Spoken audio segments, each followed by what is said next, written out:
Is high-level D&D kind of terrible? Let's talk about it. Hey everybody, it's Nick, and lately I have been running the highest level campaign I have ever run before, and I have some thoughts about high-level D&D and how kind of not so great it is, at least as a DM. I have lots of feelings. Hopefully they're not too strong or offensive, but honestly I don't know who this video is even going to be super useful for, because how many of us really play at high levels? Now, I think it's important to establish, what am I talking about when I say high level? Now, to sort of frame this, I sort of consider anything beyond 10th or 12th level in 5th edition to be high level play. And I'm sure your reaction might be, wait, you consider anything above 50 or 60% to be high level? That explains your college grades, to which I would say harsh, but fair.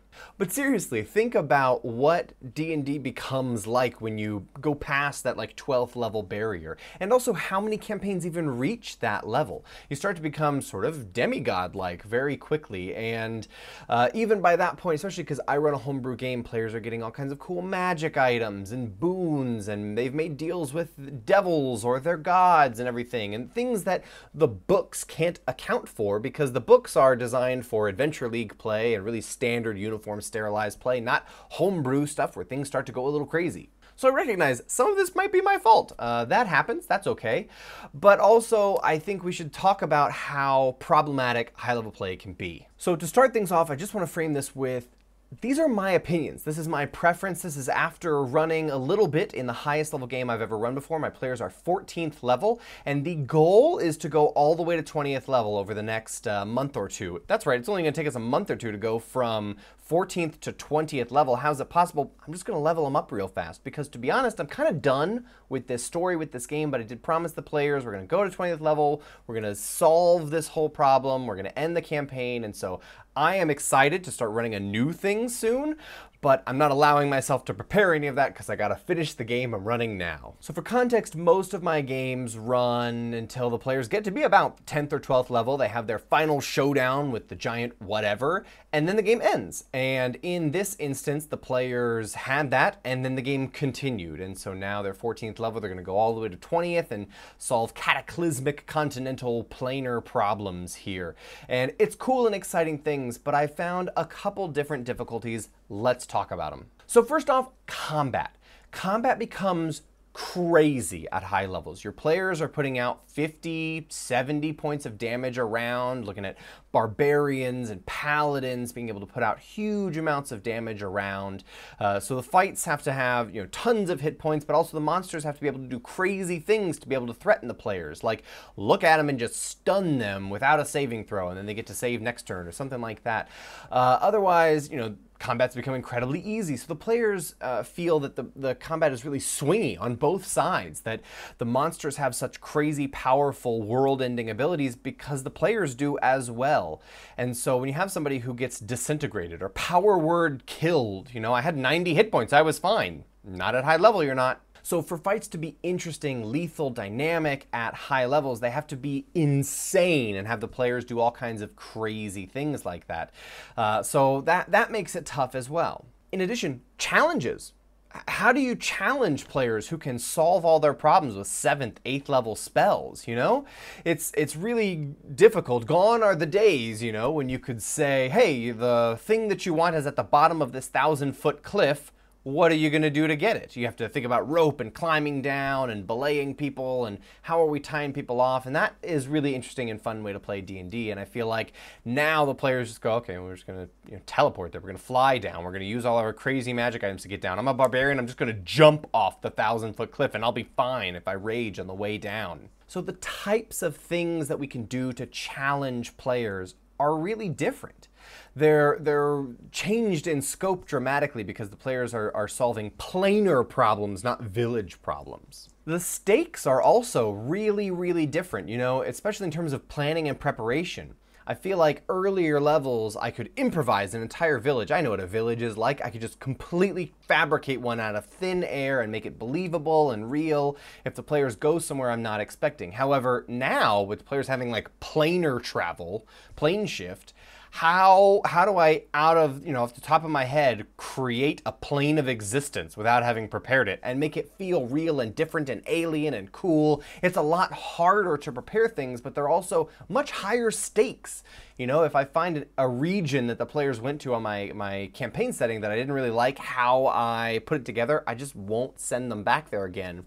But if they visit, this entire nation, this entire plane of existence, meet a god face to face, and then I decide I want to do something different with that god later on, well, I'm sort of backed into a corner now, aren't I? So I think, sort of what I'm trying to say is it all comes down to prep. It feels like I have to spend so much more time preparing things for my players to interact with, challenges that'll be interesting and dynamic, but not too challenging or lethal. World building, I have to spend so much more time world building. I can't improvise it quite as easily because the stakes are much higher. In general, it just feels more challenging, more difficult. I am obviously, in new territory here. I have run one 5-shot that was at 20th level. That was kind of crazy, but it was also, because it was a limited time adventure, I knew that the stakes were going to be, I was contained and I could say yes to a lot of things because, who cares? The game's going to be over in a few sessions. The players were playing literal gods at the time. So it was like, yeah, sure, whatever, you're the god, so you can just do all kinds of things. But now I'm trying to make this grounded and challenging world for my players, and what I'm realizing is that high-level play is more of a reward for players. Players spent all this time in this campaign setting and being beaten down and building up strength and starting to feel awesome and saving nations and villages and making connections with people. And high-level play is a chance for them to get to feel awesome, to feel really powerful and cool, and get to use all those amazing world-changing abilities. And so I am slowly starting to realize that it's okay for me to start to open up and say yes to things and make it a lot easier for players. And instead of challenging them all the time and making it really difficult, just say yes and let cool things happen, and the players getting that as a reward. But I also feel like high-level play is not really great for DMs because it is so challenging. But I'm trying to change my mindset, and I think that's my advice for making high-level play not awful for you, is that try to change your mindset into sure, players, you can say yes to things and you can have them succeed more easily and you get to feel awesome and powerful. Especially if you save up this final bad guy. I am preparing a boss fight at the end of my campaign that will be world-ending because it's going to be against a bunch of 20th level players who have all kinds of boons and magic items and powerful, crazy features and abilities, and I want it to be challenging. So I'm going to have bad guys who change the rules of the game, who maybe even the physical rules as written, they operate differently than the players do or than anything else has functioned so far. And I think that is really cool. It's really exciting, but you have to find new ways to do stuff like that to surprise your players. But that has been sort of my mindset in high-level play, is shifting it towards, let's just have some fun. Which should be the goal all along, right? But I'm trying to challenge my players less and just say, let's do fun things. Let's have you succeed. Let's have you go meet your god whom you've been praying to and interacting with this whole campaign. Let's go to their realm and meet them in person. That would be a really cool scene. So that is the kind of thing that I'm doing with my players now that they're very high level. I still do think combat is really problematic. I'm gonna make a video here soon on 4th edition and why I think 4th edition is actually in some ways better than 5th edition. I know that's a really controversial topic, but I have a lot to say about 4th edition. It was the first edition that I DM'd in. It was one of the editions I spent the longest playing. Maybe still I have spent the longest playing 4th edition. So I have a lot to say about it that I think will be interesting and useful, as well as I'm considering a video on CR and how terrible it is in general, especially as you get to higher levels. But that is something I'm noticing as I'm playing these more powerful games, is that players are breezing through combats and having to make the difficulty higher and higher just to make things a challenge for them. Another thing I'm realizing that I can do, I have the option to, is instead of threatening the players' lives or their safety or even their goals, what I can do is threaten the things that they care about. Because the players have spent so much time building up things they care about. You know what? 4th, 5th, 9th level, how many things do the players really care about? You know, they've been traveling around, they saved that one village, that's pretty nice, but they don't have like huge things that they desperately care about. But now they've spent so much time in this game that they have NPCs and a stronghold and a base of operation that they genuinely deeply care about, and it can start to threaten those things. And that's pretty intense for players to have those things that they didn't know were at stake now all of a sudden at stake. It's not their lives being lost, it's the lives of this village that they are the caretakers of. And I think that's a really cool way to change the stakes. You're gonna be fine, but these people that you pledged to protect, how are they going to be? So those are some of my high-level thoughts here about 5th edition and high-level play. I'll be honest, I don't think I'm going to do it again. I think I will probably just say, you know, my games are going to end at about 12th level going forward. I might do something like E6, but for like 10th level and up, you know, like maybe you still get hit points and like a feat, but nothing else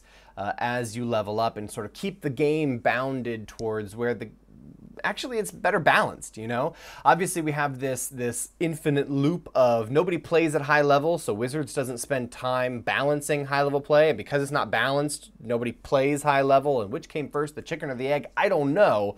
But we have this problem, and we sort of have to have our own hacks and fixes to make high level play work. And again, I think a lot of it comes down to high-level play is just a reward for players. You know, they spent lots of time at low levels struggling through things, and now they get to be awesome and epic and rise to be demigods themselves and be the heroes of the entire plane of existence. Hype that up. Let them feel that way, because that's a really cool feeling. And it'll be interesting when they go back to 1st or 3rd level characters in your next game and they say, oh man, I want to be that way again. Oh, the world's so difficult and challenging now. Again, you can contrast it really, really well compared to when they could cast those 9th level spells and change reality and everything.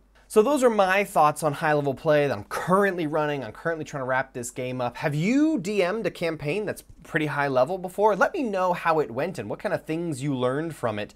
This is a great chance for me to steal your ideas from the comments. So let me know if you had any cool experiences or awesome ideas about high-level play and how to make it work more effectively, specifically in 5th edition, but it can be in any edition of D&D or Pathfinder or generally role-playing games. I have found this experience to be pretty true across them. So thank you for watching, and I'll see you next time.